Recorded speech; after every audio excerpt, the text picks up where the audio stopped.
Good morning, नमस्कार, सत श्री अकाल।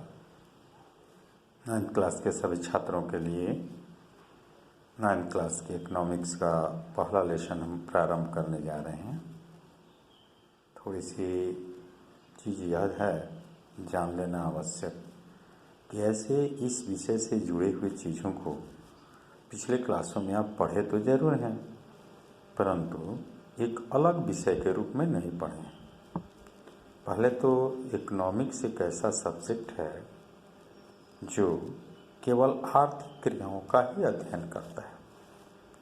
यह उन सभी क्रियाओं का अध्ययन नहीं करता जो जीवन में हमारे घटित होती हैं। जो क्रियाएं हमारे धन के साथ, अर्थ के साथ, रुपए पैसे के साथ जुड़े होते हैं, उसे ही अध्ययन करता है। इस बुक के प्रथम लेसन को हम लोग पढ़ने जा रहे हैं। पहला लेसन है इसमें, वो है पालमपुर का गांव। अब ये पालमपुर का गांव एक तरह से काल्पनिक गांव है। ये आपको विषय वस्तु को समझाने के लिए एक कल्पना कर लिया गया है। हो सकता है कहीं यह गांव हो भी, इस नाम से कोई गांव हो भी। अब इसमें कल्पना करके संपूर्ण आर्थिक क्रियाकलाप को दर्शाने का प्रयास किया गया है। अब पालमपुर गांव जो है 800 हेक्टेयर का गांव, यानी यह पूरा कस्बा 800 हेक्टेयर में बसा हुआ है। इसमें विभिन्न जाति और श्रेणी के लोग निवास करते हैं। इस गांव में यातायात की सुविधा है, बिजली है, विद्यालय है, प्राथमिक चिकित्सालय भी है। अर्थात एक आदर्श गांव के रूप में यह गांव है। इस गांव के लोग मुख्य रूप से कृषि का कार्य करते हैं। कृषि कार्य के अलावा भी अन्य कार्यों को भी लोग यहाँ के करते हैं।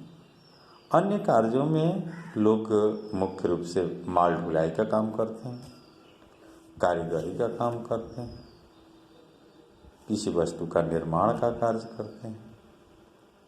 तो किसी व्यवस्था को आधारित करने के लिए या उत्पादन को जारी करने के लिए कुछ संसाधनों की ज़रूरत होती है। तो उत्पादन को जारी करने के लिए हमें किन किन वस्तुओं की आवश्यकता होगी, इसे पहले हम पढ़ेंगे।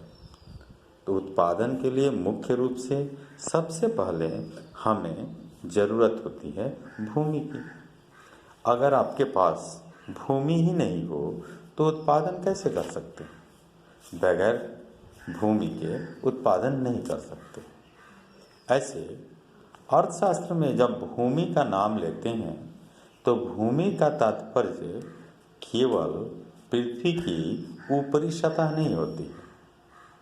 भूमि का मतलब अर्थशास्त्र में हवा, जल, पृथ्वी की ऊपरी सतह, पृथ्वी पर के उपलब्ध अनेक प्रकार के संसाधन भी होते हैं जो भूमि मात्र कह देने से समाहित हो जाते हैं, सम्मिलित हो जाते हैं। जब भूमि आपके पास प्राप्त हो जाती है, अब सपोज कि आप एक दुकान करना चाहते हैं, तो दुकान करना चाहते हैं तो क्या करते हैं? आप सबसे पहले एक दुकान खोजते हैं। दुकान जैसे ही मिल जाती है, आप रेक बनवाना शुरू कर देते हैं, उसका रंग रोगन शुरू कर देते हैं, वस्तुओं को लाना शुरू कर देने, श्रम शुरू हो जाता है। जैसे ही भूमि आपको उपलब्ध होगी तो आपके श्रम की शुरुआत हो जाएगी। अब भूमि के चुनाव में उत्पादित वस्तुओं के आधार पर भूमि का चुनाव करते हैं। अगर किसी ऐसे वस्तु का उत्पादन करना चाहते हैं जो आपके गांव शहर में कच्चे माल की उपलब्धता नहीं होती है, तो वैसी स्थिति में आप असफल हो सकते हैं। तो भूमि के चुनाव में हम ऐसी जगह भूमि का चुनाव करते हैं जहाँ पर कच्चे माल की पूर्ति हो सके, यानी जिस वस्तु का हम उत्पादन करना चाहते हैं वैसे वस्तु की आपूर्ति नज़दीक में हो। अगर ऐसा नहीं होगा तो संभव नहीं। आप लोग 8 क्लास में पढ़े होंगे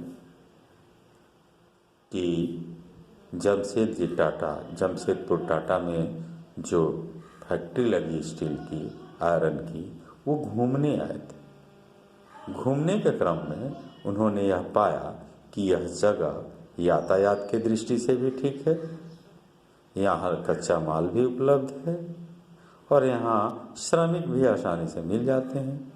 तो ऐसी स्थिति में ही उन्होंने उस पहाड़ी इलाके में एक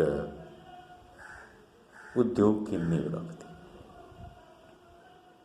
तो इस तरह से भूमि के चुनाव में हमेशा हमें यह ख्याल रखना होता है कि उत्पादन के लिए हम ऐसी जगह भूमि का चुनाव करें जहाँ पर हमें कच्चे माल संसाधन निश्चित रूप से उपलब्ध हो सके। आगे आते हैं श्रम। भूमि उपलब्ध होने के बाद हमें श्रम की ज़रूरत होती है। अब भूमि पर भवन बनाना होगा, भूमि पर निर्माण करना होगा, तो उसके लिए हमें श्रमिकों की ज़रूरत होगी। जब तक श्रमिक नहीं उपलब्ध होंगे तो हमें यह कार्य करना संभव नहीं होगा। इसलिए उत्पादन के लिए यह भी ख्याल रखा जाता है कि कहाँ पर सस्ते, सुविधाजनक, कुशल कारीगर, कुशल श्रमिक मिल सके, वैसी जगह ही भूमि को निर्धारित किया जाता है। तो ये हुआ श्रम। अब आगे की तरफ चलते हैं, पूंजी। अब पूंजी जो है 2 तरह की होती है। पूंजी 2 तरह की होती है। एक पूंजी को आप अचल पूंजी कह सकते हैं और दूसरे पूंजी को चल पूंजी कह सकते हैं। चल पूंजी और अचल पूंजी ऐसी पूंजी जो एक बार अस्थायी रूप से खर्च कर दी गई, जैसे टूल्स या मशीनरी, इंजन, भवन, शेड, ये सब अचल संपत्ति के रूप में आते हैं। किसी टूल्स को आपने खरीदा तो वो टूल्स ऐसा नहीं है कि आज उपयोग करके कल फेंक देना है, तो वैसी स्थिति में ये अचल पूंजी की श्रेणी में आता है। ये पूंजी चलते नहीं रहता है, बदलते नहीं रहता है, परिवर्तन नहीं होते रहता है।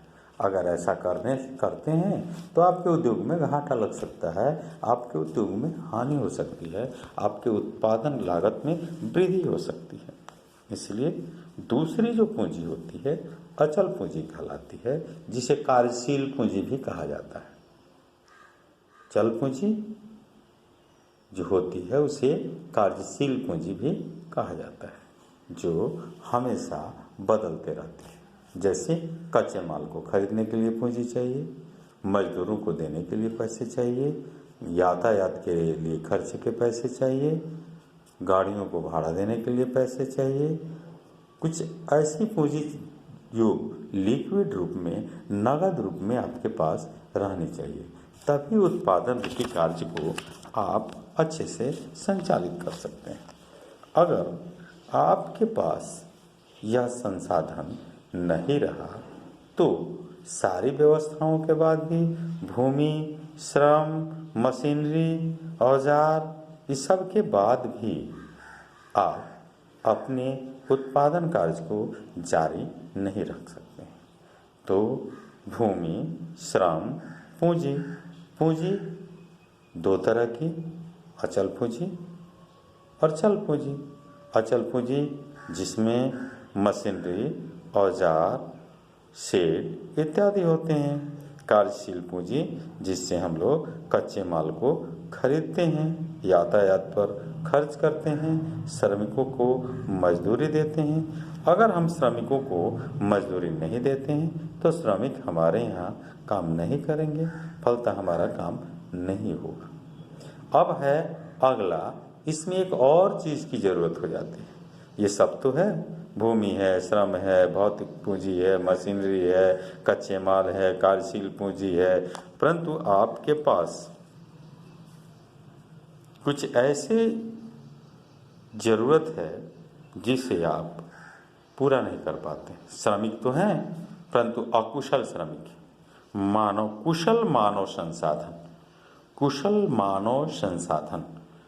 मानव संसाधन अगर नहीं रहता है तो उत्पादन कार्य में परेशानियां आती हैं। जैसे किसी लंगड़े व्यक्ति को हल चलाने के लिए रख लीजिए, आप कृषि उत्पादन में लगे हुए हैं तो आपके खेत की जुताई पूरी नहीं होगी, या उसे हल चलाने नहीं आता है और उसको हल चलाने के लिए रख लिया, ट्रैक्टर चलाने आता नहीं, ट्रैक्टर चलाने के लिए आदमी रखा और वो काम नहीं कर पाता है।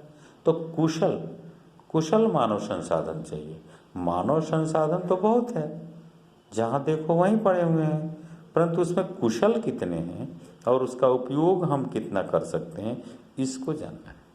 अब आपके पास ये हो गया भूमि, श्रम, पूंजी, अर्थात पालमपुर में उत्पादन के ये सब साधन विद्यमान हैं और इससे पालमपुर गांव आगे की तरफ बढ़ रहा है।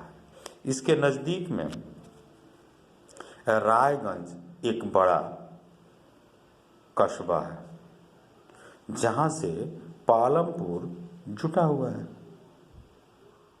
उसके एक और नज़दीक में छोटा सा गांव है जो गांव शाहपुर के नाम से जाना जाता है। ये तीनों गांव एक दूसरे से पक्की सड़कों से जुड़े हुए हैं। यहाँ बैलगाड़ी, मोटरसाइकिल, साइकिल, ढुलाई के गाड़ियाँ यानी वस्तुओं को ढुलाई करने वाली गाड़ियों का आवागमन जारी रहता है और आसानी से होता है। यहाँ की अधिकतर कृषि भूमि यानी जो 800 हेक्टेयर भूमि है उसकी 80% हिस्से की भूमि बड़े लोगों के पास है और गांव के अनुसूचित जाति जो लोग हैं उन लोगों को गांव के एक कोने में बसाया गया है। तो इस तरह से इस गांव की स्थिति है। आगे अगले वीडियो में सुनेंगे।